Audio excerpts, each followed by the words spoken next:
네, 행복한 예배가 있는 우리 주차장께 오신 우리 모든 성도님들 주 안에서 사랑하고 축복합니다.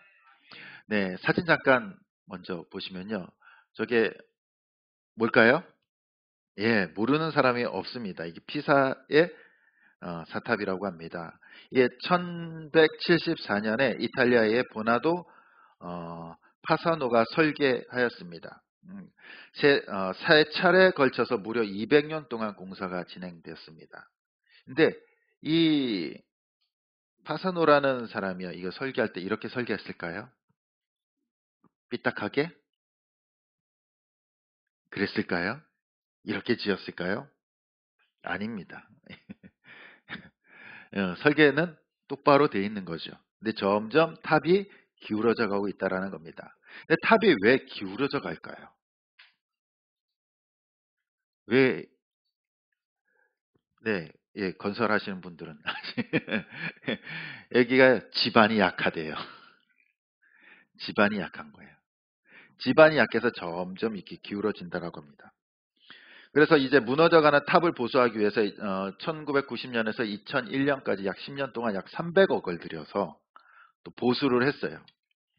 근데 이게 보수한다고 될까요? 지반이 약한데. 그래서 건축가들은요, 전문가들은 다 하나같이 얘기합니다. 저 언젠가 무너진다. 저 언젠가 무너진다. 음. 왜냐하면은 이 설계 문제가 아니라 기초의 문제거든요. 기초의 문제. 우리 신앙에 있어서도요, 이런 기초가 매우 중요합니다. 기초가. 그런데 많은 크리스찬들이요, 이 신앙의 기초를요, 자신의 신념으로 출발을 한다라는 겁니다.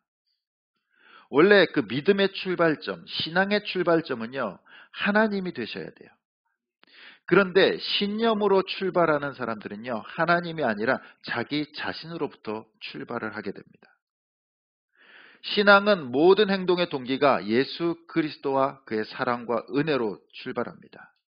그러나 신앙은요, 자신의 목적이 행동의 동기가 되는 거예요. 자신의 목표가.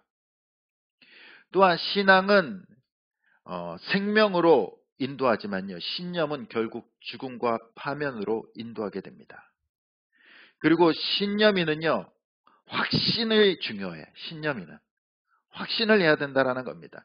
잘 될 때일수록 자신감이 막 올라가요. 나는 할 수 있다. 나는 할 수 있다.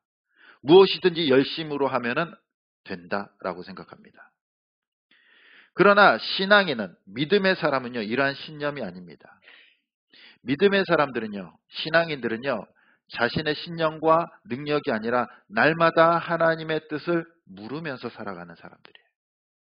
이것이 바로 신념으로 살아가는 사람과 신앙인들, 참된 크리스찬들의 차이점이라는 겁니다. 그리스도인들 중에도요, 이렇게 신념으로 신앙생활하는 사람들이 있습니다. 신념으로. 그러니까 모든 것이 말씀의 기준이 아니라 자신의 생각과 또한 자신의 경험이 기준이 돼서 신앙생활을 하는 거예요. 그리고 자신의 목적을 이루기 위해서 신앙생활을 한다는 겁니다. 그러한 사람들에겐요, 예수 그리스도가 없어요.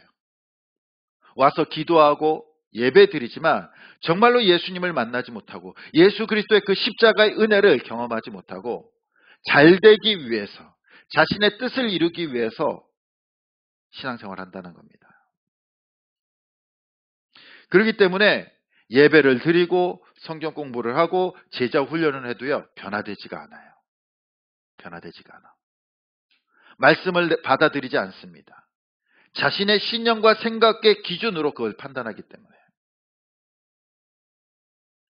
이러한 사람들은 어떠한 사람들일까요? 바로 야곱과 같은 사람들이에요. 야곱은 지난주에 보면요, 형 에서의 그 축복을 빼앗아옵니다. 이삭을 속이고요. 빼앗아요. 그것이 과연 참된 신앙인의 모습이었을까요? 아니에요. 축복만 받으면 된다라는 자신의 신념이었어요. 신념. 축복만 받으면 된다라는 거예요. 수단과 방법을 가리지 않습니다. 아버지를 속입니다. 형의 것을 빼앗습니다. 그래서 에서는 이 자신의 그 축복을 빼앗기고 나서 분노하게 돼요. 그래서 야곱을 죽이겠다라고 합니다. 그 얘기를 리브가가 들어요. 리브가가 들어. 이제 긴급하게 야곱을 부릅니다. 형 에서가 널 죽이려고 해. 리브가 봤을 때는 에서는 그러고도 남을 사람이거든요. 물불을 안 가리는 사람. 그래서 이삭과 리브가는요, 이 야곱을요, 그 외삼촌 라반의 집으로 보내기로 결정합니다. 잠시 가 있어. 형의 분노가 가라앉으면은 다시 부를 테니까 가 있어. 야곱은요, 에서의 축복을 빼앗고 아버지 이삭을 속이고 어떻게든 축복은 받긴 받았어요. 그러나 그의 인생은요, 죄를 짓고 도망가는 도망자가 된 겁니다. 야곱은 그 먼 길을 가는 동안 에서에게 뺏은 축복이 그에게 기쁨이었을까요? 야, 내가 에서 형으로부터 장제 축복권을 받았어. 축복을 받았어. 아버지 이삭으로부터 축복을 받았어. 아, 기쁨으로 삼촌 라반의 집을 향하고 있을까요? 수단과 방법을 가리지 않고 축복을 받았음에도 불구하고 그에게는 기쁨이 하나도 없어요. 하나도 없어요. 도망자가 되어서 하란으로 가고 있다라는 겁니다. 그에게 이 이삭의 축복은요, 하나님께서 그를 축복해 주셨지만 지금은요, 그의 마음은요, 축복이 아니라 저주의 마음이에요. 내가 괜히 받았나? 내가 에서에게서 축복을 받은 것을 잘했다고 생각했을까요? 그는 도망자가 되어서 쫓기듯이 하란으로 가고 있습니다. 가는 도중에 이제 베델이라는 곳에 머무르게 됩니다. 그곳은요, 그가 살던 부엘세바에서 약 100km 정도 떨어진 곳이에요. 100km면 한 2, 3일, 3일 정도 걸리는 거리입니다.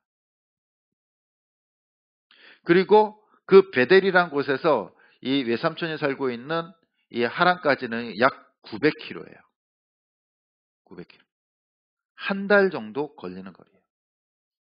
그러니까 한 달 이상을 그는 혼자 그 길을 걸어가야 됩니다. 얼마나 외로울까요? 얼마나 고독할까요? 그는 그냥 축복을 얻으면 다 될 줄 알았어요. 이삭으로부터 축복을 받으면은 다 끝날 줄 알았어요. 그래서 수단과 방법을 가리지 않고 자신의 신념과 자신의 이익을 위해서 그것을 쟁취합니다. 그런데 그에게 기다리고 있는 것은요, 정말로 축복된 삶이 아니라 저주 같은 삶이었어요. 그렇게 길을 가던 도중에 해가 저물게 됩니다. 쉴 곳이 마땅치 않습니다. 혼자 어두움에 외롭고 무서움에 떨 수밖에 없습니다. 우리 성도님들 시골에 혼자 길을 가본 적이 있으십니까? 무섭죠. 시골 길은요, 아무도 나와 있지 않아요. 오늘날은 그래도 가로등이라도 있잖아요. 근데 옛날에 그곳이 어디 있습니까? 아무것도 없어요. 옆에 뭐가 있는지도 제대로 보이지도 않아요. 야곱은 황량한 벌판에서 한 곳에 자리를 잡고요. 돌을 가져다가 베개를 삼고 잠을 청합니다. 그리고 그곳에서 꿈을 꾸게 돼요. 어떠한 꿈을 꾸냐면요. 꿈에 이 사닥다리가 하늘부터 땅까지 이렇게 쫙 놓여져 있는 거예요. 그리고 거기에서 천사들이 오르락 내리락 하는 겁니다. 그리고 그때 옆에 하나님이 서 계심을 보게 돼요. 이 야곱은요, 이 꿈을 꿨을 때 기뻤을까요? 무서웠을까요? 야, 드디어 하나님이 나와 함께 하신다? 아니에요. 공포에 떨 겁니다. 지금 야곱은 왜 도망자가 된 겁니까? 죄를 졌거든요. 죄를. 아버지 이삭을 속였어요. 에서의 것을 빼앗습니다. 그리고 빼앗을 때 뭐라고 얘기합니까?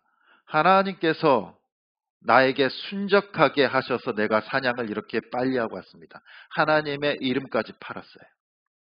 하나님의 이름을 망령되이 이끌었습니다. 근데 그 하나님이 나타나신 거예요. 이제 난 죽었구나. 하나님께서 그에게 저주를 내리실까요? 축복을 내리셔야 됩니까? 저주하셔야죠. 너 내 이름을 팔았어? 거기다 거짓말까지 속였어? 넌 이곳에서 너의 생명은 끝이야. 이것이 정상 아닙니까? 근데 하나님께서 뭐라고 말씀하십니까? 우리 13절 말씀 같이 한번 읽어보겠습니다. 13절입니다. 시작.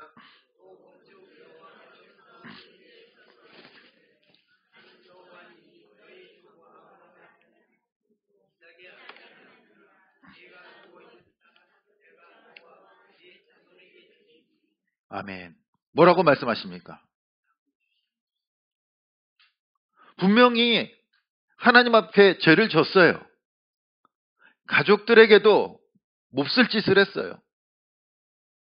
그의 인생을 보면요, 그가 잘한 것이라고는 하나도 나오지 않아요. 늘 속이고 빼앗고 거짓말하고 죄악투성이의 인생이에요.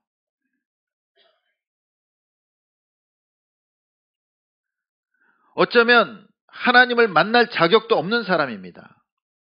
그런데 하나님께서 그를 찾아오셔서 말씀하십니다. 나는 너의 조부 아브라함의 하나님, 너의 아버지 이삭의 하나님. 내가 네가 누워있는 그 땅을 줄게. 저주입니까? 축복입니까? 축복이죠. 하나님께서 나타나셔서 그에게 죄를 묻지 않으세요. 놀랍지 않습니까?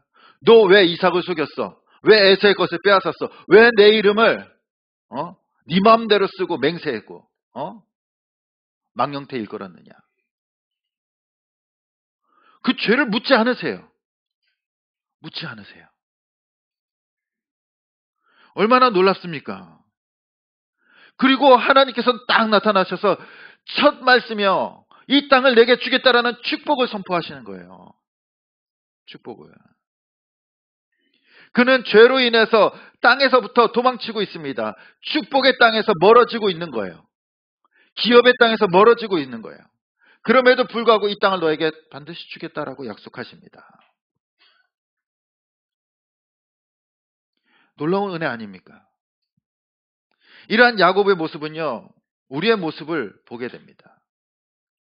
우리도 살아갈 때 야곱처럼 살아가지 않았습니까? 우리의 신념대로. 수단과 방법을 가리지 않고 살아간다는 거예요. 수단과 방법을 가리지 않고. 내 축복을 얻기 위해서, 내 복을 얻기 위해서 남을 속이고, 배신하고, 거짓말하고, 빼앗고, 정당한 값을 지불하지 않고, 조금이라도 내 이익을 위해서 야곱과 같이 살았어요. 야곱과 같이. 인간의 노력으로 모든 것이 이룰 수 있을 것이다 라고 착각하면서 살아갑니다. 그런데 야곱을 보면요, 그 자신의 신용과 노력이 어떠한 결과로 났습니까? 결국 저주와 나락의 길로 가는 거예요. 죄인이 열심히 살아가면요, 의인이 됩니까? 죄인이 열심히 살아가면요, 더 많은 죄를 짓는 거예요. 더 많은 죄를.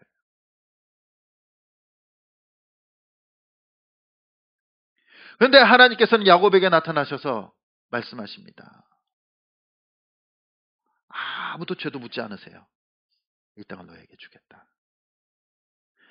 주님께서 야곱과 같이 우리에게도 말씀하십니다. 그리고 먼저 오셨어요. 먼저. 야곱이 하나님을 찾지 않았어요. 하나님께서 다가오셨습니다. 우리 주님께서도요, 우리가 주님을 알지 못할 때 우리에게 다가오셨어요. 그래서 로마서 5장 8절에 보면은 우리가 아직 죄인 되었을 때 그리스도께서 우리를 위하여 죽으심으로 하나님께서 우리에 대한 자기의 사랑을 확증하셨느니라. 우리는 야곱과 같이 죄 가운데 있을 때, 나락의 길로 가고 있을 때, 그때 주님께서 우리를 찾아오셨어요. 우리가 주님을 찾은 것이 아니라. 그리고 축복을 선포하십니다. 하나님께서 죄로 인해서 도망치는 야곱에게 주신 축복이 무엇입니까? 구체적으로 15절에 나와 있습니다. 우리 15절 말씀 같이 한번 읽어보겠습니다. 시작.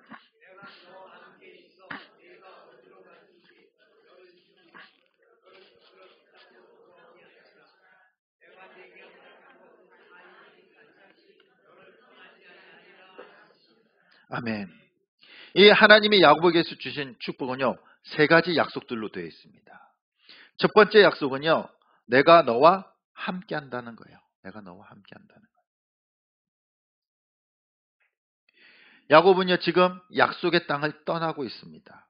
그것도 혼자. 홀로 외로이 떠나요. 그 먼 길을 아무런 도움 없이 살기 위해서 떠납니다. 얼마나 외로울까요? 그 밤에. 그 밤에 사람을 만나면 기쁠까요? 더 무섭죠. 아무것도 안 나타나는 게 좋죠. 아무것도. 짐승이라도 나타나면요, 더 큰일 나죠. 혼자 그 어두운 밤에 그 황량한 들판 가운데 차가운 돌베개를 베고 누워서 잠을 청하고 있는 것이 야곱이에요. 열심히 축복을 얻기 위해서 속이고 빼앗고 했지만 그에게 돌아온 것은 홀로 남는 시간이었다는 겁니다. 아무도 자기 편이 없어요. 그때 하나님께서 약속하시는 겁니다. 내가 너와 함께하겠다. 내가 너와 함께하겠다. 우리 사랑하는 성도님들도 혼자 외로운 시간이 있지 않습니까? 가족들도 있고 자녀들도 있고 부모들도 있지만 정말로 내 마음을 알아주지 못할 때, 정말로 이 세상 가운데 혼자 있는 것처럼 느껴질 때, 괴로움 속에서 고통 속에서 홀로 밤을 지새고 있을 때, 그때 주님께서는 우리에게 말씀하신다는 겁니다. 내가 너와 함께 있어. 내가 너와 함께 있어. 그럼 뭐가 부족합니까? 주님이 함께 하시는데. 야곱에게 그 위로의 말씀을 하시는 겁니다. 너 지금 이곳에서 차디찬 바닥에서 홀로 아무것도 보이지 않는 그 캄캄한 방 가운데 있지. 내가 너와 함께 할게. 또한 하나님께서는 한 가지 약속을 더 하십니다. 두 번째 보면은 내가 어디로 가든지 내가 너를 지킬 것이다. 지킬 것이다. 지금 야곱은요, 하란을 향해 가고 있습니다. 혼자 가고 있어요. 혼자. 가족도 없어요. 아무도 야곱을 지켜줄 사람이 없다라는 겁니다. 아무도 야곱을 지켜줄 사람이 없어요. 그러나 하나님께서 말씀하십니다. 네가 어디로 가든지 내가 너를 지켜줄게. 지켜줄게. 또한 세 번째로 약속하십니다. 세 번째 약속은 너를 이끌어 이 땅으로 돌아오게 할 거야. 돌아오게 할 거야. 다시 회복시켜 주겠다라는 약속이에요. 축복을 쟁취하려고 하였지만 오히려 그 축복과 멀어지고 있는 겁니다. 그 땅과 멀어지고 있는 거예요. 그럼에도 불구하고 하나님께서 그와 약속하십니다. 내가 반드시 이 땅으로 다시 회복시켜 줄 거야. 얼마나 놀라운 하나님의 위로와 축복입니까? 홀로 있는 야곱에게. 그리고 하나님께서는 이 축복의 약속들 가운데 확실한 도장을 꽝 찍으세요. 그래서 15절 뒤에 보면요, 이렇게 말씀하십니다. 내가 내게 허락한 것을 다 이루기까지 너를 떠나지 아니하리라 하시니라. 내가 너에게 준 이 축복들을 다 이루기까지 너와 함께 할 거야. 결코 떠나지 않을 거야. 야곱이 뭐 잘한 거 있습니까? 아무것도 없어요. 아무것도 없어요. 아무것도 기록되어 있지 않습니다. 그럼에도 불구하고 하나님께서는 그에게 나타나셔서 일방적으로 약속하십니다. 내가 너와 함께 할게. 네가 어디로 가든지 너를 지켜줄게. 그리고 너를 반드시 이 축복의 땅으로 인도해 줄게. 그리고 너를 버리지 않을 거야. 놀라운 축복과 은혜가 선포되고 있는 겁니다. 야곱에게. 그리고 야곱은 잠에서 깹니다. 아, 이곳이 하나님이 계시는 곳이구나. 하나님의 집이구나. 그래서 야곱이 선포합니다. 이곳이 하나님의 집이라. 하나님, 내가 나를 이곳으로 돌아오게 하신다면 내가 내 소득의 10분의 1을 드리겠습니다. 그런데 이 말은요, 얼마나 이 야곱이 하나님을 모르고 있는지를 알려주는 거예요. 알려주는 거예요. 믿음의 고백 같지만 그렇지 않아요. 왜 그렇습니까? 하나님께서 나를 이곳으로 돌아오게 해주신다면, 하나님께서 분명히 돌아오게 해주시겠다라고 약속을 하셨는데 전제 조건이 붙어요. 조건이 붙어요. 하나님을 모르는 거죠. 모르는 거죠. 당신이 약속을 지킨다면 내가 10분의 1을 드리겠습니다. 이 10분의 1이라는 것은요, 우리가 이제 11조라고 얘기하는데, 당시 고대 근동에서 이제 왕에게 바치는 세금 같은 거였어요. 10분의 1을 이제 왕에게 드리는 겁니다. 왕에게.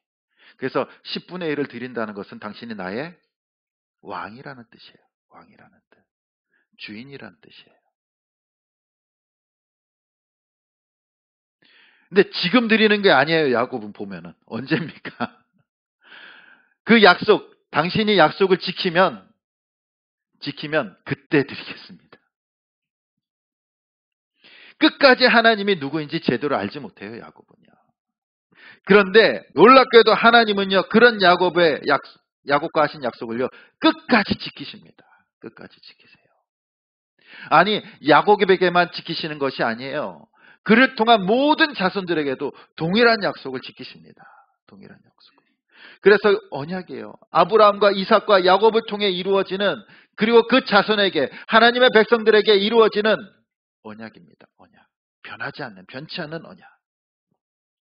그래서 이스라엘은 이후에 하나님이 주신 이 약속을요, 실제로 경험하게 됩니다. 이스라엘 백성들이 400년간 종살이하게 됩니다. 애굽에서 종살이했을 때 하나님께서 모세를 부르십니다. 모세를 부르시고 데리고 오라고 명령하실 때 이렇게 말씀하십니다. 출애굽기 3장 12절에 보면은 하나님이 이르시되 내가 반드시 너와 함께 있으리라.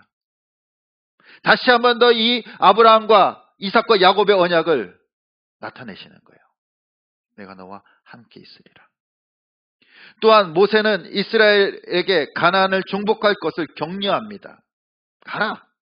하나님께서 주신 땅이야. 가라. 그러면서 뭐라고 말하시냐면요. 신명기 31장 6절에 보면은 너희는 강하고 담대하라. 두려워하지 말라. 그들 앞에서 떨지 말라. 이는 내 하나님 여호와 그가 너와 함께 가시며 결코 너를 떠나지 아니하시며 버리지 아니하실 것임이라. 이것이 뭡니까? 지금 야곱에게 하신 약속이 그대로 동일하게 그의 후손들 가운데도 선포되고 있는 거예요. 선포되고 있는. 뿐만 아닙니다. 여호수아에게도 가나안 땅을 정복해야 되는 여호수아에게도 동일하게 말씀하십니다. 여호수아 1장 5절에 보면은 내 평생에 너를 능히 대적할 자가 없으리라. 내가 모세와 함께 있었던 것 같이 너와 함께 있을 것임이라. 내가 너를 떠나지 아니하며 버리지 아니하리니. 야곱에 주신 약속이 똑같이 이루어집니다. 뿐만 아닙니다. 이스라엘 백성들이, 유다 백성들이 하나님 앞에 범죄해요.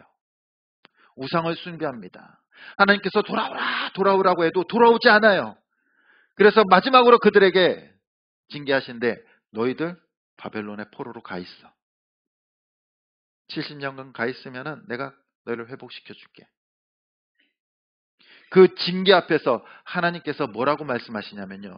이사야서 41장 10절에 보면은 두려워하지 말라. 내가 너와 함께함이라. 놀라지 말라. 나는 내 하나님이 됨이라. 내가 너를 굳세게 하리라. 참으로 너를 도와주리라. 참으로 나의 의로운 오른손으로 너를 붙들리라. 내가 네 하나님이 돼줄게. 두려워하지 말고 가라는 거예요. 그리고 이사야서 43장 2절에 보면은 내가 물 가운데로 지날 때 내가 너와 함께 할 것이라. 강을 건널 때 물이 너를 침몰하지 못할 것이며 내가 불 가운데로 지날 때 타지도 아니할 것이요 불꽃이 너를 사르지도 못하리니. 그들이 잘한 것이 없었어요. 하나님 앞에 범죄해서 지금 징계를 받고 있는데 하나님께서는 동일하게 약속하십니다. 내가 너를 지켜주겠다. 두려워하지 말라. 야곱에게 하신 약속이요. 그 대대로 하나님의 백성들 가운데 동일하게 신실하게 이루어지고 있는 줄 믿습니다. 이 약속이 놀랍게도요. 우리에게도 동일하게 이루어지고 있어요. 동일하게. 하나님께서 그의 백성들과 함께 하신다는 약속, 그 약속이요. 바로 예수 그리스도 안에서 성취가 됩니다. 예수님께서 이 땅에 성육신하러 오실 때 하나님께서 말씀하십니다. 이사야서 7장을 들어서 마태복음 1장 23절을 보면은 보라 처녀가 잉타하여 아들을 낳을 것이요 그의 이름은 임마누엘이라 하리라 하셨으니 이를 번역한즉 하나님이 우리와 함께 계시다 함이라. 예수님께서 이 땅에 오신 이유는요. 우리와 함께 하기 위해서예요. 바로 야곱에게 그리고 아브라함에게 하신 그 약속, 그 언약들을 하나님의 백성들과 함께 이루기 위해서 이 땅에 오신 줄 믿습니다. 그래서 예수 그리스도를 믿는 자와 하나님의 백성된 자와 함께 하시는 줄 믿습니다. 그리고 여기서 끝나지 않아요. 예수님께서 모든 사역을 마치시고 이제 하나님의 나라로 올라가실 때 우리에게 이렇게 약속하십니다. 마태복음 28장 20절에 보면 내가 너희에게 분부한 모든 것을 가르쳐 지키게 하라. 볼지어다 내가 세상 끝날까지 너희와 항상 함께 있으리라 하시니라. 하나님께서 우리에게 주신 진정한 축복은요. 무엇입니까? 그 하나님께서 우리와 함께 하시는 거예요. 우리를 지키시고요. 우리를 버리지 아니하시는 것이 하나님께서 우리에게 주신 축복이고 은혜인 줄 믿습니다. 지금도 우리와 함께 하세요. 우리의 예배를 받으시고요. 우리의 기도를 주님께서 함께 하시면서 우리의 기도를 들으시는 줄 믿습니다. 고난 가운데 우리의 기도를 들으시고 고통 가운데 우리를 위로하시는 줄 믿습니다. 이것이 우리에게 주신 주님의 놀라운 축복이고 은혜입니다. 오늘날 이 세상은요, 상실의 시대, 고독의 시대를 살아가고 있습니다. 그래서 고독사로 죽는 사람이 얼마나 많이 있습니까? 혼자. 그런데 어느 연령대가 가장 많이 고독사로 가실까요?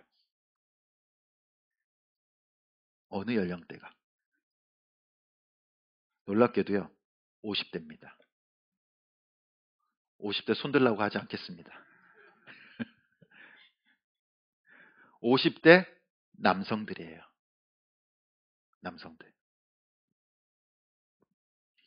그 이유가요, 이렇습니다. 40대까지 열심히 살아요. 열심히 살아. 정말로 자신의 목표를 위해서, 성공을 위해서, 잘 살기 위해서 열심히 삽니다.